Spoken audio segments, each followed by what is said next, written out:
Reggie, who's our top producer, flat rate technician, wanted $1 more an hour, 27 to 28. That was Reggie? Yeah. And Holy shit, this guy's a rock star. They wouldn't give me permission. It got rejected. I was in no control of my people. This guy who turns 110 hours of flat rate a week. $1, they wouldn't give him $1. Where's Reggie today? He works at a Fairfax location. Okay. He made $358,000 last year. He's an automotive technician working in the shop who made $350,000 last year. Yeah, he's on track for close to 400. The following program features a bunch of doofuses talking about the automotive aftermarket. The stuff we, or our guests may say, do not necessarily reflect the beliefs of our peers, our sponsors, or any other associations we may have. There may be some spicy language in this show, so if you get your feelings hurt easily, you should probably just move along. So without further ado, here's your host, Mike Allen, with Confessions of a Shop Owner, presented by TechMetric, the best software in the history of ever.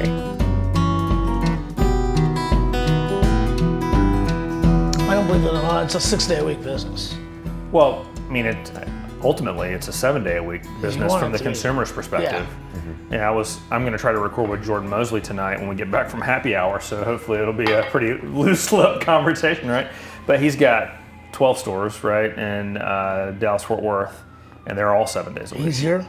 Yeah. Who is that? Back row, closest to the door, who's sitting to my left. What's his name? Jordan Mosley. I don't want to talk to him. So he's got a mix of quick lubes, auto repair, and I think 1 or 2 car washes also. He was working on his laptop a lot. Yeah. A bunch of different businesses. He was also taking notes like crazy on his little, what's the e-ink writing tablet that everybody has, yeah. I mean, our consumers want us to be open 24/7, 365, right? So there's going to, in a market like this that's densely populated enough, there's going to be business 7 days a week. Maybe if you're in rural fucking Nebraska, maybe not, right? And that's okay too. But there's this whole subset of our industry that are mostly technicians turned small shop owners who have fallen in love with the coaches and the gurus that say you only need to be open 4 days a week. Yeah, fuck all that stupid shit. And they are like, oh, well, I mean, you can get just as much done in 4 days as you can in 5 days. And when I closed my shop down on Friday, our business went up. And our customers love us so much, they're so loyal to us that they're happy for us. I've heard that a lot. And you know what? Yeah. Okay, great. I'm sure that some of your customers are happy for you. And they do love you so much that they'll come 1 day a week if that's all you're open. That's fucking awesome. But some of your customers went somewhere else. Yeah. Correct. And some of your customers really fucking wish you were open on Saturday because they work Monday through Friday too. Right. And my whole point is that's awesome that you closed on Friday, and it's easier to recruit technicians if you're going to pay them 5 days worth of work for 4 days of work. I get that, that's fine. But here's the thing, if your revenue went up closing a day, get those systems locked down and go back to being open 5 days, or go to being open 6 days. 6 days, yeah. And then if you go from 5 to 4 and your revenue goes up, lock down those systems and be consistent, and go back to 6, and you've grown your business by 50% overnight. Mm-hmm. True. Absolutely, 100%. Yeah. So 4 plus 2. Well, what it comes down to is they are not money motivated. Yeah. And that's the reality. I think that's what it takes to be the best in this. To be honest with you. You know, What's that? Be money motivated. Yeah, you got to be money motivated. You got to be quality motivated. Yeah. You got to be. I think that's a critical part of it. Yeah. People motivated. Yeah. Well, I mean, so there's a lot of lip service that's paid to tiptoe around the real conversation in all trades, right? But one of them is, if you do the right thing, money will follow. And money does follow when you do the right thing. But you can do the right thing and not know how to run your fucking business and go bankrupt too, Absolutely. right? I am money motivated. That does not make me an evil person. No. Correct. I will never put money ahead of doing the right thing. Yeah, fucking A. Right. Yeah. Take your socialist shit and go home. Right. Yeah. I think it's a problem for probably my grandkids is when they're going to be dragging people who have actually worked for a living into the streets and executing them. I think French Revolution's coming in about 30, 40 years. Yeah. I'll be done by then. Hopefully I'm not around either. Not to see I'll be on my compound in Costa Rica. Yeah. Anyway, Hey, so should we introduce ourselves? Let's do it. Only 4 minutes in. Usually it takes like 15 minutes. Oh, wow. Okay. Yeah, I've been recording this whole shit. Shit. I thought we were just, I should have said bad things about some people. When we were talking shit about that specific person, we weren't yet recording. Okay, cool. So, don't want to do that. But you know who you were. Yeah.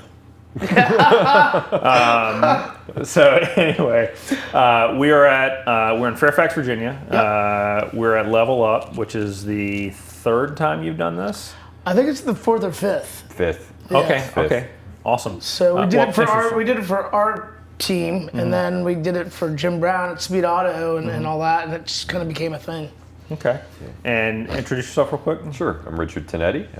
I've worked for Matt for about 19 years on and off. I started as getting started. I started as a tire changer. And worked my way up. So you started busting tires and changing oil, and Yes. now you're VP of operations. Yes. Is that right? Essentially, yep. He's always given me a path to grow, and I had to prove myself along the way many times. Sure. But Wait, you that's mean part it of wasn't given to you It and was hard not work given to paid me. off? No. Weird. Yeah. That is weird. Strange how that works. What about equality of outcome? Yeah. You need equality of opportunity. Yeah. And Matt, I think everybody knows who you are at this point. If they don't, they will soon, right? But Matt Curry, President and CEO of Craftsman Auto Care. So, I'll be famous now because of you. So. Yeah, that's right.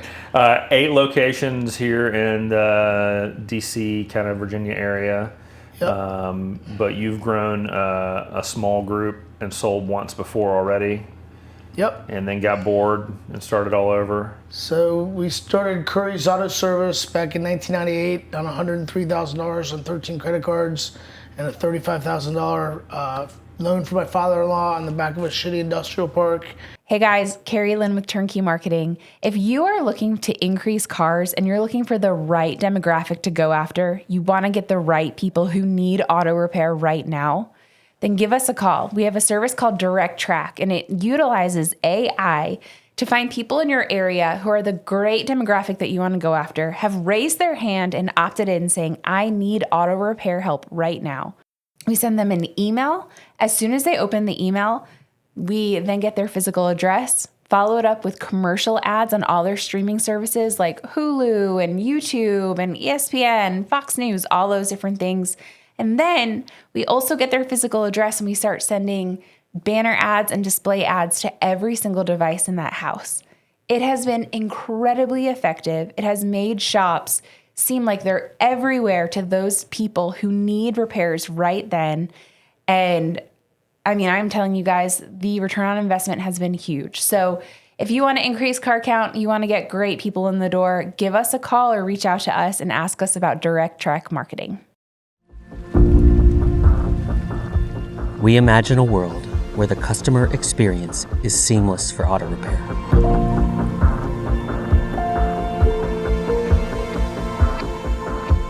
Where every interaction is effortless. Hey Jen, Sam here. How can I help you? Hi, Sam. I just had a warning light pop up, and I think Every I remember you told detail me last is time anticipated. to make sure around now. Yeah, it looks like last time you were in, we said there was something that we could possibly need to address with your spark plugs. So let's get you in here and make sure everything's good before you go on your And lawn. every customer feels You'll valued. be getting a text alert shortly. We're going to send Jerry over the car. You'll be able to swap cars with him, so you have a loaner for the rest of the day. Thank you so much. This is the future with TechMetric. A fully connected system designed to redefine how auto repair shops operate and deliver excellence. From streamlined appointment scheduling to real-time updates, TechMetric empowers shops to work smarter. With integrated payments, transparent pricing, and instant Again, actually, it communication, was just as we thought. Definitely going to need to replace the spark plug. customers stay informed and in control at every Charge, step. and we should have that car back to you in a couple hours. Sounds great. In TechMetric shops, decisions are powered by data. Owners can track progress in real time. Technicians have the tools to succeed, and service writers focused on what matters most. Building trust with customers. It's not just a repair, it's an experience. A seamless, efficient, and customer-first journey that keeps people coming back. Sure everything was to your satisfaction. Fantastic. Good to hear. With TechMetric, every moment matters. Every interaction counts.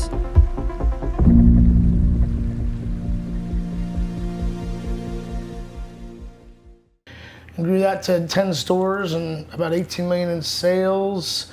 That's when labor rates and parts were a lot less money. And sold, retired, wasn't very good at retirement. So 3.5 years later, we started again, and we've opened 8 stores in 8 years.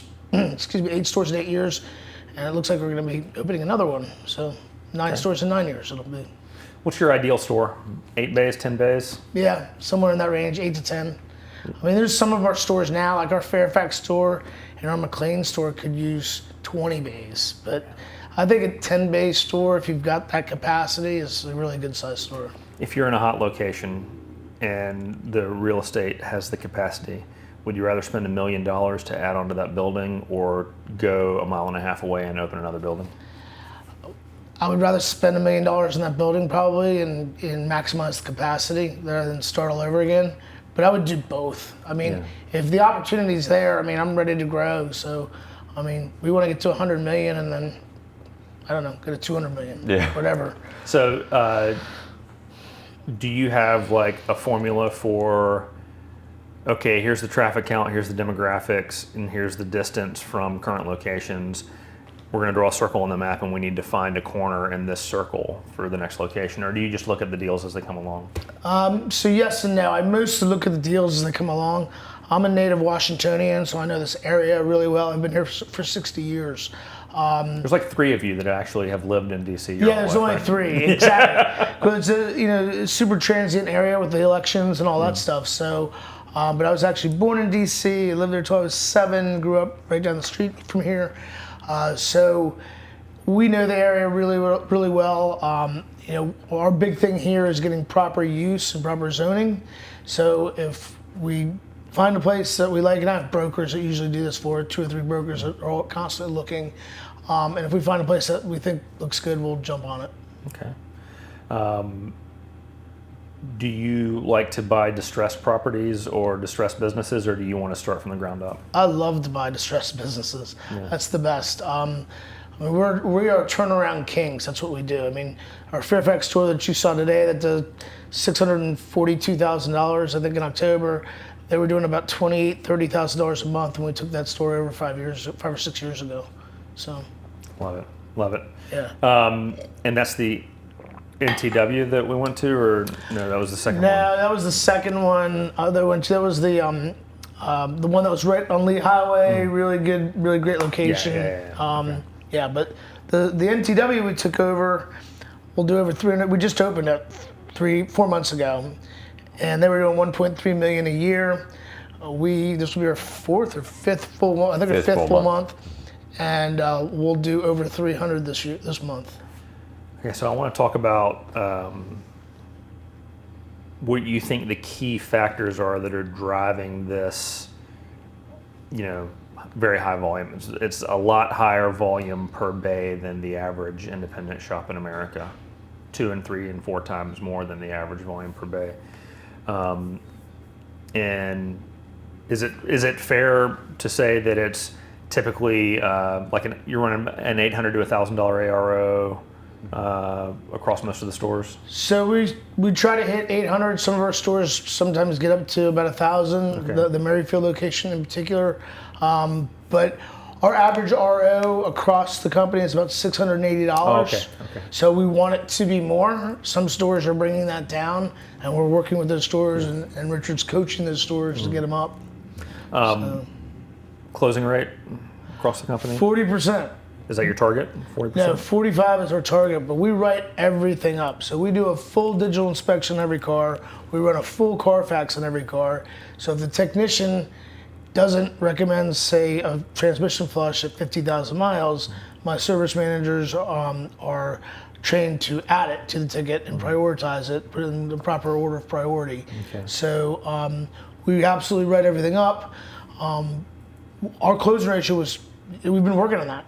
Really, because it wasn't that great. It was like 34%, and we were striving to get to 45. And we realized at first we had to get to 40 though, and we're there now. And we constantly do training and sales training and coaching and all that. You do most of your sales training internally, or do you outsource any of that? Both. Internally, mostly.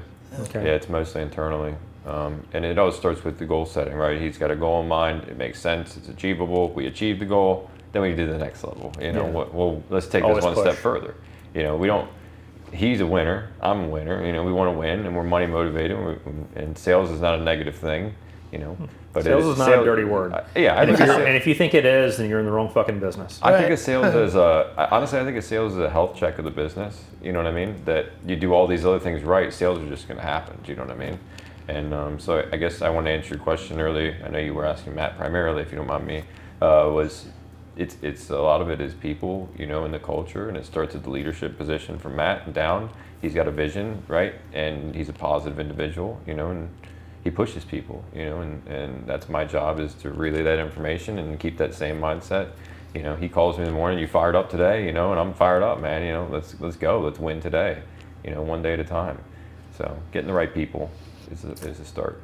Positive mindset is something that I struggle with. Not that I'm like a grumbly guy or down in the dumps, it's just I'm just kind of steady. Right. Like, I don't get a lot of highs. Kind of like my son and Matt. lows. My son is the same way. But the best performers that I've seen in the world and in our trade are high energy, like they bring it. It's like they're like cheerleaders for their team every day. And I think it's impossible that they feel that energy every day, but they bring that energy every day, even if they don't feel like it for Correct. their team. Correct. You got to be on. And so that's what it's an area for improvement for me is being able to, you know, overcome my resting bitch face and actually be a positive influence on days when I don't feel like being a positive influence. So I tell people during my sales class that they're like an actor on stage. It doesn't matter whatever the fuck happened back home. I mean, they got in, you know, fight with their wife or their girlfriend or whatever. When they get to the store, they got to be on, and they got to be on 100%. And I mean, when I ran stores, I ran a lot of, I don't even remember, 10 or 11 different stores at least. I mean, I was running 100 miles an hour all day long.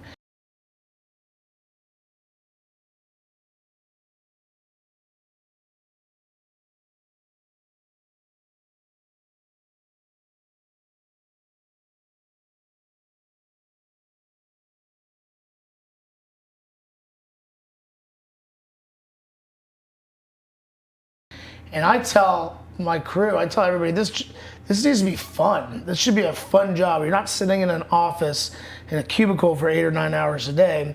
You're out, you're doing stuff, your day's different all the time. I mean, yeah, is it hard? Is it stressful? Is it long hours? Absolutely. But it has to be fun too. So I think the fun starts when the customer throws you a curveball and it takes you off the script. Because the script should cover 80-90% of the problem. Absolutely. We know how to overcome objections. We know how to move the conversation along in the time frame that we need and manage the communications and the inbound call. It's when that 10% of the time that it goes off the described tracks and you get that oddball situation. That's when it's fun for me. that's when you need to learn how to shuck and jive, baby. Yeah. You know, move and groove. You know. So I like the systems that I saw. Definite conviction on speed of service and saying yes and bringing it in right now, right? Which we hear across more and more of the industry is starting to understand the value of that in the circles that I run in, right? One of the things, so like I got enamored in 24 and 25 with Todd Hayes' program. Sure. And I mean, they're building an incredible business. Absolutely. And I failed miserably to execute on it because of many reasons, right? But me being the primary one. But I've never gotten over the heartburn of multi-stage sales. Of sell the ISO, send them home, call them back and sell the rest of the DVI, even though the DVI is done. Right. And then after that's sold, wait until the parts are all there and then call them back and say, hey, all the parts are here, we're about to get started. I want to talk to you about some maintenance stuff that we see that we can take care of while it's here. So I'm not a big believer in that either. That's not how I was brought up, and we don't really do that. We kind of do a full DVI while it's there. So Todd has a great program going on out there. For sure. We went and checked him out. Goodyear had this program back in the 80s. It was called the Early Morning Checkout Program. Bring him in, check him out, back him out. Bring him in, check him out, back him out. So I learned that in the 80s. We didn't have pagers and cell phones. and so you couldn't always get in touch with people right away. And so that's what we always did. And what Todd did is just basically put that program on steroids. And you know, the rack and roll, or as they call it, rack attack, it works. The thing you got to be careful of is, number one, you need the car count, and number two, it's going to add payroll, and payroll is your biggest expense. So it's something that, you know, we look at really. It's a really major KPI. It's probably our number one KPI is payroll to gross profit percentage. So What's your target on that? well, we look at our gross profit differently than most people. I went to the Norm Gaither School of Business. He was the leader of our 20 group, and so we take labor as 100% gross profit. So it's different. I'll show you that in the class tomorrow. But it's 40 to 45%, and ours is typically, when you look at it that way, again, I look at it differently than most people. Ours is typically 47 to 48. But if you start creeping over that, I mean, your P&L, your net, quickly. Yeah. We did, quickly. For March and April, we did run closer to 45%, actually 43%. And we made $500,000, you know, last month. Yeah. So I mean, you know, it shows. Yeah, that doesn't suck. Yeah, right. Well, the thing that I loved, I was talking to your store manager at the second shop that we stopped at today. Fairfax. Jeans, polo, Josh. hat, some tats. Josh.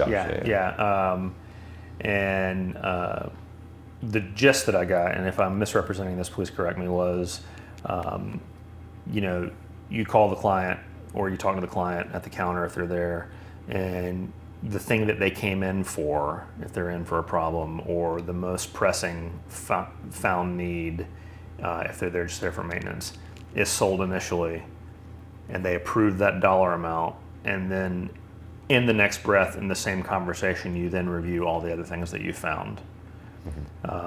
Is that? That's typically the way we want to do it. I mean, I think I like that a lot better. I want to look at the whole car over, and I want to have one conversation with you. I don't like the 2 conversation deal. Or 3. Yeah, or 3, certainly 3. And we want to always prioritize it. Obviously, it's safety or what they came in for, and then prioritize it all the way down. We give them one price for everything. You know, do everything on the car. It's $2,900, and I can have it done today. That's how I end every sales call. And they go back and they, you know, well, I can't do this, I can't do that. And then you always got to go back for the one more thing. Okay, we'll go ahead and do the front brake pads and rotors and the brake fluid flush, but let's also take care of that transmission fluid flush while it's here today. You know, that's the next most important thing. So that's one thing we teach in our sales class, is always going back for the one more thing. That's how you drive average per car. And a lot of that sales class that we do internally that Matt hosts, you know, that I'm there part of, it's also just building confidence, you know, and that's confidence is key, right? So, but you got to start off with the right people, you know. Yeah. What are some of the markers that you look for in a potential front counter person who's going to have check the right boxes for the right energy? I'll let Richard take care of that because I don't actually do anything. So I'm not sure what I do. So Richard actually hires everybody. So sure, I do 100% of our hiring, right? Yeah. So. It's always positivity first, you know, can they fit our culture, right? Our culture is this, right? Like, these are our morals, these are our standards, right? No lying, cheating, stealing, right? Like, just good people, you know, are they part of a team? I always ask about, are they a coach in some way? Have they ever been a leader on a team or on a club, like a chess club or something? You know, I always give them role-playing scenarios. Chess to feel out, yeah. Really? Just because not everybody was part of a sports team. Football. Well, they're thinking 2 steps down the road, so man. I'm saying, like, you know, because not everybody has been, you know, an athletic person or played sports, you know. So I always let them know, like, hey, any type of team you've been on, you know, and what was your role on that team? And then I give them role-playing scenarios to gauge them as a person, you know. And then the last thing that I care about truly is, you know, obviously the yes people, and they want to continue to grow and develop. But then I also found my final step of that is are they reliable? You know, can they show up every day? I don't even the automotive side of things. You know, that's not a checkbox for me. That's not do they have experience in automotive? Like, Matt can teach anyone automotive. I can teach anyone automotive. We have people in place that can teach There automotive. are tools that can teach them automotive. You're not So asking them to fix the car. That doesn't matter so much. If you're looking for a front counter person to answer your question, that doesn't matter so much. Can you be personable? Can you shake hands? Like, can you hold? If you see an elderly lady walking up, do you know it's in your brain already? I need Get off to your go ass and go open the door. I need to go open that door. Do you know what I mean? And those are the questions that you got to ask in order to get those people. Yeah. And now, the one caveat is if you're hiring at a high-level position, and a high-level position for us is really anything from assistant service manager to store manager, because our store managers need to sell. Everybody in our store needs to be able to sell. Mm-hmm. So, I mean, I'm not going to hire somebody as a store manager or a service manager that doesn't have 3 to 5 years experience in the automotive business selling. So we can teach them how to do it better. But a front counter guy, you can hire anybody to do that, and then you can teach them as they go. And then, I mean, I started mopping floors and cleaning bathrooms, and everybody's going to start somewhere, right? So. Do you feel like you can get a guy from a Firestone or a Goodyear and get them to slide into the culture and the systems you get, or do they have too many bad habits? I do. It depends on their age, and I hate to bring it up, but it's true. The older ones, yes, the older ones are much harder to retrain, and to break the mold and get them to understand the why, because that's what we're trying to do, right?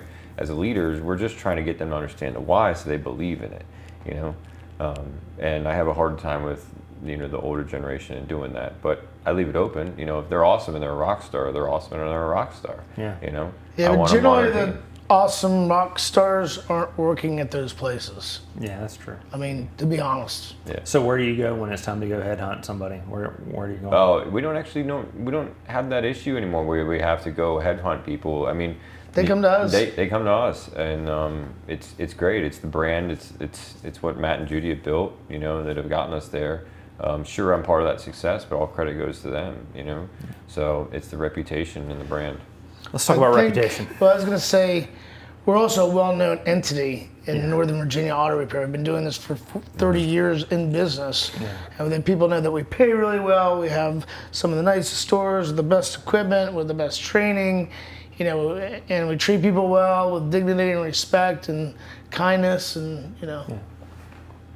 I think one of the things that you meant, so this morning, well, I guess it was afternoon, we toured shops all morning. Right. Had lunch, came back, and we had 3 speakers today. You were first. You were kind of running through the class that you had done, the presentation that you had done at Tectonic. And it was on driving Google reviews and why they're so powerful and important, and the things that you've done to help build that. And you're pushing up on 10,000 5-star reviews across your stores right now, which is awesome. That's awesome. Thanks. And when I think about it, like, 2 of my stores are 4.8, one of them's 4.7. Frankly, they all went down after I tried and failed to execute on on the Auto Shop answers, because I just didn't pull it off right. I didn't staff appropriately, and so if you do anything wrong, it's not going to have the right effect, right? Right. And so we've been pulling them back up. We were at 4.6 and 4.7s, and so we've got them to 4.7 and 4.8s. And now 4.7 and 4.8s in auto repair is good too. You know what I mean? It's always better to be better, but one day you'll be like me, maybe. But if you think about it, so like one of my stores is at like 935 reviews. I'm like, that's really good. We're going to push that up over 1,000 this year, no problem, right? But if you Google, mechanic near me, and wherever your market is, listener, and you've got Joe's Garage that's got 4.9 and 27 reviews, and you've got Bill's Garage that's got 4.8 and 72 reviews, and you've got Mike's Garage that's got 4.8 and 1,135 reviews. You're going there. You're probably going there. It is free marketing. It's not free because it's hard work to get the review, but I'm not paying for AdWords for that. Right, that's organic search on maps on your phone, resulting in phone calls. You know what we pay for our marketing? About 1.5% of our revenue is marketing. Now, our revenue is pretty high, but it's because of our reviews and because of the other things that our marketing team does. We have 3 people on our marketing team. We don't do mail outs. We don't. I mean, of a new store, we will. We'll do maybe, $30,000 or $40,000 and do 3 or 4 mail outs, but. We don't typically do a lot of external advertising. A lot of it is community based and all that. Think about how expensive direct mail is. Yeah, super compared expensive. to all the online marketing opportunities that are there, right? But if you've only got 120 reviews, that's not going to make you stand out above the other guys in town that all have 125 reviews also. So you need to do something to make the phones ring and drive cars, right? But if you have 5 times more reviews than everyone in your market, and they're fucking good, and if I go read through them and they're not bots and they're not all names from employees, Eastern Russia, they're not all in Cyrillic, they're not bought reviews, right? And then I sort by negative. And all the negative reviews are obviously unhinged or responded to in a reasonable manner. You don't have to send all that direct mail. You don't. And you don't have to spend that way. You can reduce your marketing costs, obviously increase your profits. And like I presented today during the training, is it allows you to, I think you get better customers out of it. Your customers come in there with a huge trust signal already. They already trust you even if they don't know you yet. And it allows you to hire better employees. I mean, we have people coming to us now wanting jobs because your employees or your potential employees are looking at your reviews before they interview with you. So, and that's something that I didn't even think of, doing this. So, because we started making the reviews part of their bonus, right? And we never incentivize them to be awesome and to get reviews. We don't incentivize our customers to give us reviews, but we do incentivize our guys to ask for reviews and to make sure they're getting 5-star reviews. So I've started doing the same thing. I started in November of last year because that's when I was like, holy shit, our online reputation is taking a hit because of reasons. And I checked while you were talking today. Year to date, we've got like 321 reviews. 305 of them are 5-star, and most of the non-5 stars are 4-star. So it's like I did the math; it comes out to like 4.92 or something. Yeah, that's good. Like I'm good with that. Yeah. I just need to increase the frequency, what we're doing is I do a cash spiff that I pay out on the first week of every month for last month's reviews. And it's $20 goes in the pot for every 5-star review, and $60 comes out of the pot for every review that's not 5 stars. There you go. It's kind of the same thing we do. It's kind of the same thing. It's same but different. As they say in Thailand. But they like, they like that I walk around and hand out $100 bills. I do that too. So I mean, TechMetric is the all-in-one software solution for auto shops. It can do just about anything. How can I build trust with customers? How much? TechMetric can do that. How can I do an inspection faster? TechMetric can do that. How can I make this as painless as possible? TechMetric can do that. How can I run my shop from anywhere? TechMetric can do that. Can I just pay for my repair from my phone? TechMetric can do that. How can I be a better man? You could try putting your crap away, Dennis. Sometimes you just need to put your crap away. But for shop productivity, increased revenue, and a better customer experience, TechMetric can do that. But I heard somebody, I don't remember who it was, and they might have heard this from you guys, and I apologize if I missed it, but the thing that they were doing was it's up to $15 per review paid to the specific advisor, right? Because mine goes into a pool and then it's divided evenly amongst the advisors across the company. It's pretty much ours. And it's $5 if they leave a 5-star review. It's $5 more if the 5-star review names the advisor or a technician by name. And it's $5 more if the customer takes a picture with the employee and posts it on the Google that's cool. page. So if it's, this is my guy, Matt, he's my car guy, they're awesome. That's $15, awesome. right?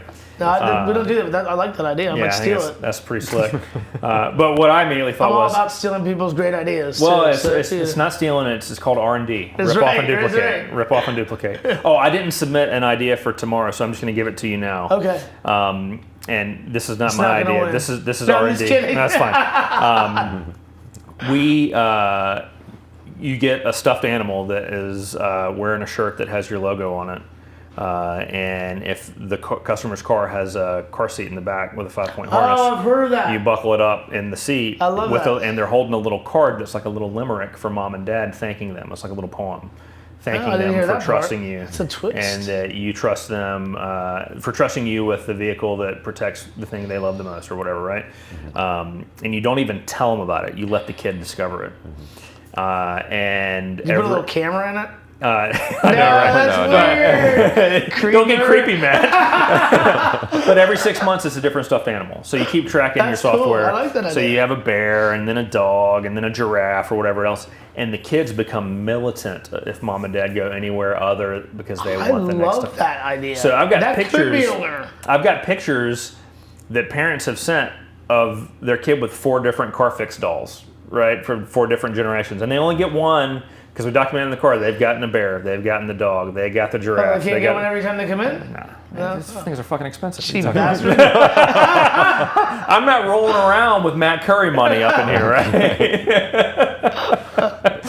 But I learned that from Matt Lackowitzer, who was in my 20 group, in my elite 20 group, 7 or 8 years ago, and he left that, and then he became a coach, and I think he was with Transformers I don't know where he is now. He's bounced around a little bit. I might ask you to open up tomorrow with that. Yeah, happy that's to. okay. So remind me, No you'll be there tomorrow for some? Of course, yeah. So I might ask you to open up with your best idea, because that could be the best idea. Because I mean, it's I don't know awesome. if anyone wants to follow at. You Yeah, know what I I mean? know. That's pretty good, man. They better bring it after that. They better rewrite theirs. But I shared that idea years ago, and Matt shared it with us, and a bunch of us went and did it. And then during the pandemic, there was a little group on Facebook that was just like 50 or 60 shop owners from around the country, and I shared it there, and like half of them did it. That's and cool. It's like it flares up, and then it dies down, and then it breathes, you know. That's cool. Well, so a lot of programs are like that. Like there are leave behind program where we have a thank you card, QR code, you know. It would be lucky if it gets done half the time sometimes, but that's one of the things we're not as good at. But we're really good at a lot of things. Well, it's weird when they get directly compensated for it. It happens more effectively. Imagine that. Wait, being money motivated makes you evil. But to be fair, to be fair, the review thing ended up not. I don't know if it was so intentional. Maybe Matt can correct me, but it also, you know, one of the outcomes was it became our culture too. Do you know what I mean? And I don't know if that was his original intent, other than just, hey, we need to get reviews because it drives business, right? When Matt had this idea, and I was all for it. You know, obviously, a side story there. I'm not going to get into it, but it became like a conversation. Now everybody talks about it all the time. I mean, yeah, we still, you know, commission off of that, right? And provide bonuses to it, but it did become our culture. You know, it really did. I mean, as I said today in the training, it started off during COVID as a way to people could make their bonuses because they weren't making bonuses, but it went from a paid incentive to just part of our culture. And now, I mean, like the stores will have intercompany battles. Shit talking back and forth. Yeah. So it's great. And then I can rile up, or he can rile up one of the guys who's really good at getting them. Like, come on, man, you're number 2 this month. What the hell, dude? Yeah, come on, man. You know, and we play our guys off each other all the time. Friendly competition is healthy. It drives performance, right? I love that kind of stuff, and I'm in the past. I've been the guy who wants to put a whiteboard in the shop and puts everybody's numbers up, and everybody can see who's winning and who's losing. Depends on your culture. But that causes some people to shut. My wife is a pediatric dentist, and she works. One of her jobs is with a dental group that has like 120 offices, right? And so you are rolling in the money. You're full of shit. I don't, dude. I wish. But they have an internal newsletter that's just for the dentist that's shared, and it has a ranking of every dentist in the organization, top to bottom, on average production per day, average production per patient. Tell me you wouldn't want to be at the top. So I've got a story. I've got a couple of stories I can tell you that. Number one is I used to do it starting Wednesdays and print them out, and that way, because you don't want, we're a flat rate, right? So techs are paid flat rate. You don't want one guy on Wednesday doing 70 hours, one guy doing 20. Like the guy doing 20 hours, you might have to give him some gravy, you know, especially if he's one of your better techs. Drag him along, yeah. Yeah. So, so when I sold, I had Curry's Auto Service. We had 10 stores. We sold and retired, and we were all about culture and, you know, community and all that stuff and making money, and we're capitalists. And the company that bought me, Monroe, they're a publicly traded company, had like 1,200 locations then. You know what they cared about? Stock price. They would fax the stock price to the store every day. Like their guys gave a shit about stock. What the fuck do you think the kid changing oil in Bay 2 cares about the stock price? Because of their 401k share program or whatever they have, their profit share. There's one dude at that store who cares about the share price. Their profit sharing deal. It's a store manager, right? And not all of them did. And of the 1,200 stores, probably only 7 or 8 of them had internet. And this was back in 2013. So anyway, but that was a true story that I heard from some of my former employees. So what happened to your stores? Oh, they got... Are any of them still open? Yeah, there's some of them are open. I can't wait to get a couple of them back. They're all pretty much open, but they've been run down to the ground. I mean, they're... Are they still Monroe's? Does Monroe still exist? I mean, yeah, they must retire. They could Mavis. They might be owned by Mavis now. You know, it's constantly turning over. Yeah. I stayed along when Matt had retired, right? I stayed along and became their district manager. But yeah, they all just slowly fell apart, and it's because you lost the people, and it's a corporation. They don't care about... You could have a really good C-Tech who... This was actually my breaking point, like real story. Reggie, who's our top producer in our company, flat rate technician, wanted $1 more an hour in flat rate from 27 to 28, and they wouldn't give it. That was Reggie? Yeah, and they Holy wouldn't. Shit! And This guy's a rock star. They wouldn't give it. They wouldn't give me permission. It got rejected. I was in no control of my people. This guy who turns 110 hours of flat rate a week, you know.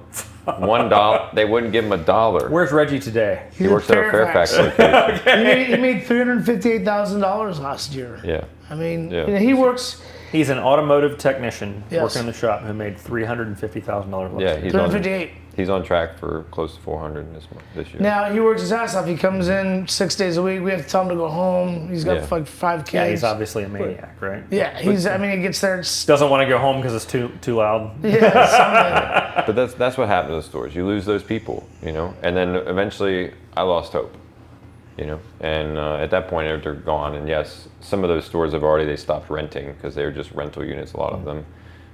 But I know that we would love to get back in with a couple of those locations because they are sweet spots, you know. Yeah. And 3 of the stores that we've opened now used to be NTBs and merchants, and so I don't know if Mavis owns all that mess now or what. But I can't wait for Mavis to fall apart because they've got some good locations and some good looking buildings. Well, I can tell you from experience, Matt, you know, over the last 4 years, we've gotten 3 of their stores, so they are, you know, they are falling apart. Yeah. You know.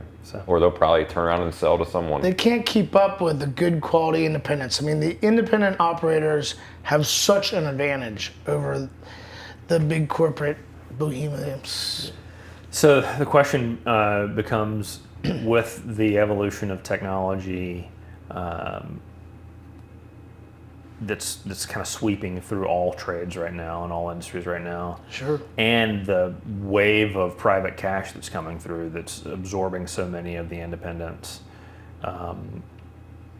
Can a small independent maintain relevance moving forward, or is this an opportunity to be even more relevant? I think it's an opportunity to be even more relevant. I mean, they're talking about multiples of 12 of EBITDA. 12, 13, 14. Yeah, I mean, crazy. I've heard 16 even, but that's crazy. Somebody is trying to reproduce that right now. So. Yeah. I mean, I get offered, I was offered $50 million, which is a starting point for my business last week. And I'm like, no, quit calling me. I have people call me every week. I'm never selling again. And that's why somebody in the room today said they're thinking about selling. And I'm like, talk to me first. I mean, I've got some input on that if you want to listen. But I mean, number one, I can't retire. I mean, I don't have to do anything. I could leave my business for a year or 2. It would be perfectly fine. I've got Richard and Vernon and Matt, my son. So, I mean, there's no reason for me to sell. I'm happy I like to go visit my stores and thank my people and talk to my customers and thank my customers. And but yeah, I think the independent, they can be more nimble. They can embrace technology quicker, faster. They can make shifts and changes in their business that can make huge differences. Like if they're not inspecting every car, they can just say, okay, we're going to start inspecting every car properly, right? Well, when you have 500 or 1,000 stores, you can't make that happen very quickly. And you're not going to be doing the shit right anyway. It's just not going to happen. Yeah. Now, I could probably make it happen with 100 stores. I mean, Richard could with the right team, but you got to be, militant on it. I think it feels like the level of quality in our industry is pretty shitty in general, right? Across automotive repair, aftermarket automotive repair, to include all the Midases and everybody else. Yeah, right? if you include all the. And so if we're right here and our quality goes down, we're still way above average, right? And I feel like as you grow, it's really hard not to let quality drift. Because if you have 500 employees, it's really hard to know everyone's name and everyone's story. That's asking Matt or myself, can we oversee 500 stores? Like the answer is we personally could not, but that's where you got to have the right building blocks, right? The foundation was built right by him, and I give him a lot of credit for that, but take it slow and do it right. There's no need to rush it. We will be successful. Let's build the right infrastructure, and I think he does a good job in setting that tone. And just giving everyone the right growth path, and the opportunity, So if you do it right, you won't lose track and lose sight of who you are, and what made you successful. Just don't forget that, the little things separated us in the beginning, and we want to continue passing that forward. Yeah, I think that's well said, and there's no reason to grow just to grow. I mean, I don't need to be the biggest, I really want to concentrate more on being the best and keeping my 4.9 star review status, and even at 1 or 2 stores, 5 stars, and getting 10,000 5-star reviews and 20,000 5-star reviews. That's more important to me than making a little more money. So, or opening another store even. This is a conversation I recorded earlier today with Adam Rath, who. This is his first time coming to one of these events, and he's blown away. He's not ever been exposed to the speed of service concept and the what do you call it? We call it rack and roll. Rack and roll. Okay. And I got exposed to it in Houston. I'm like, I understand that there's multiple things at play down there, but they're building a revenue stream of this. Selling this concept, and they're selling you all the ancillary services to support it, and I think they're recruiting acquisition aspects for them to build that package deal to get rolled up a second time, and I understand all that, and they're not hiding that from people. Right. He has a desire to do $1 billion deal. Good on him. I hope he does. He's going to make a lot of people wealthy if he does that, right? Yep. So. And I know what ShopFix is trying to do, or I feel like I understand what they're doing. But the Level Up event is not something you're trying to line your pockets with. You're doing okay. So what is the driving factor for opening this up to the industry? So 100% of the proceeds from Level Up go to charity. Plus we match it. We match it $10,000. It started as an internal thing that we did with our guys, and we kept improving it. I went down to Jim Brown's, visit his stores in Atlanta, and gave it to him and Richard Weiss and another guy, and they really enjoyed it.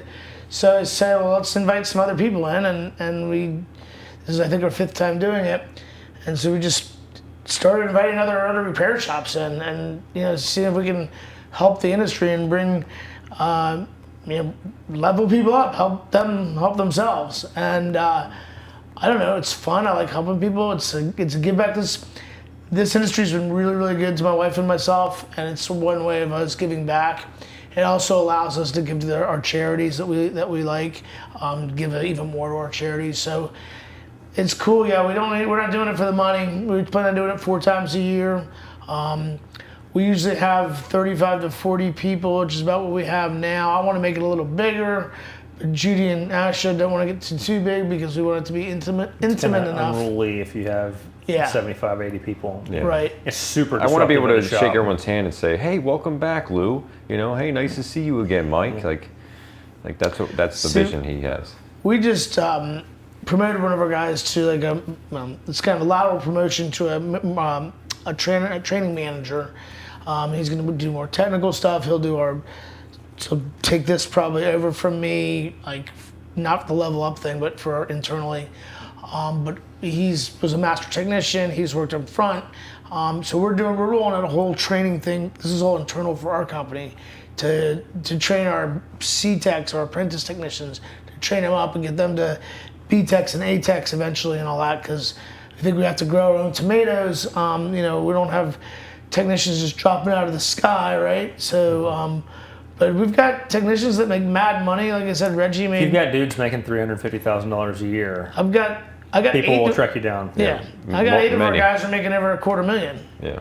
So, you think those guys? There's any risk of anybody trying to pluck those guys out of your hand? There's no fucking way. Nope. No, as long as Matt and me are around, no shot.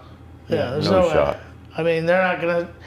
Plus, they get a month vacation a year. Plus, we pay 80% of their health insurance. Yeah. I mean, They're part. I exited once. I mean, the other thing is, I don't need 20% net. I'm pretty good with 15, especially if we're doing $40 million a year. Yeah. That's enough. Yeah, it's a great question, but we get too strong of a culture now, and our core is really good, you know?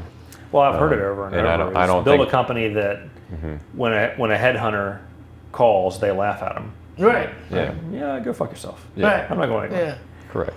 I have failed to do that, but I'm working on it. Oh, at least you're able to self-reflect you have on it 3 too, stores Mike. or 4? 3. At least you're honest with yourself, and you can reflect on that, you know? You've been doing it forever. Your dad started the business, or? So my grandfather opened a store in 37 that Oh my God, that's Dad grew right. up in. Yeah, that's right. And then Dad bought a store from a guy that he worked for in like 82, 83. And I grew up in that one.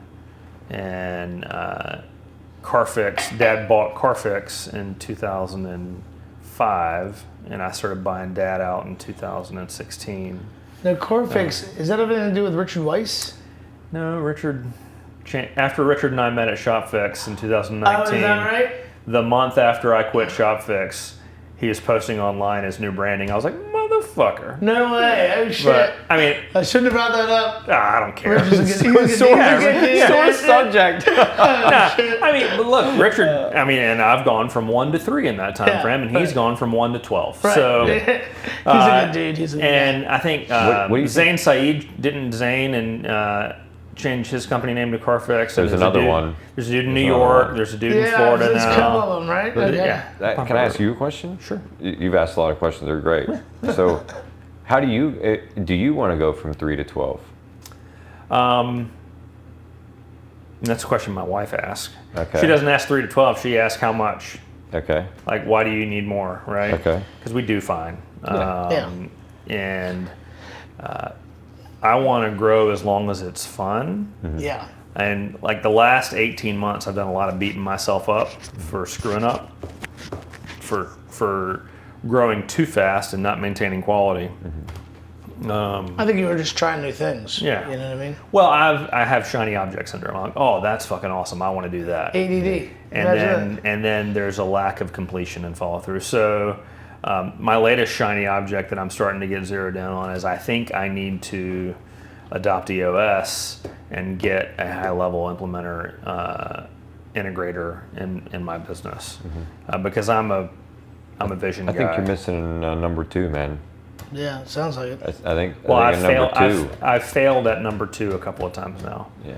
I've pooped a couple of times, but I haven't gotten a good number 2 yet. That's something that him and I are really good at. Is he's the innovator, he's a thinker, and then he'll say, "This is what I want to do. What do you think?" And most of the time, it's yeah, okay, we can do that, you know. And then it's my job to make it happen, you know. But I think that number 2. Do you have the freedom to say, "Dude, that's a bad idea"? Yeah, and I think he respects my input. He asks a lot for my input, and I've had to earn that over time too. You know what I mean?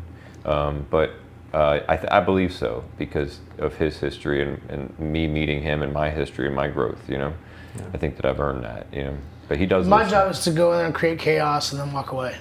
and then call me. Yeah. I'm pretty good. I'm and pretty good at that part. See you later. And you got this going on. You got to get there. And I got to figure it out. And I do it. Yeah. But anyway, a number 2 might be the difference for you between, if it is a fourth store, or for you to feel like you can get over those wounds that you might have had over the last year and a half, Well, I've got a director of operations now that might be that guy. Good. He's just very soft-spoken. Mm-hmm. He's very level and calm. You know what wins is positivity and energy.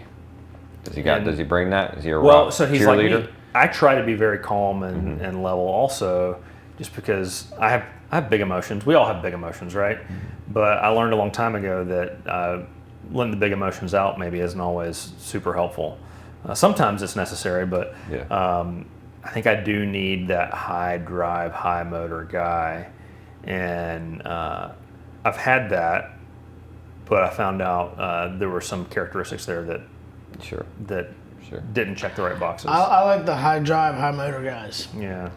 Give me all the horsepower and not small brakes. You'll figure out how to small brakes or no brakes. We'll figure out the rest.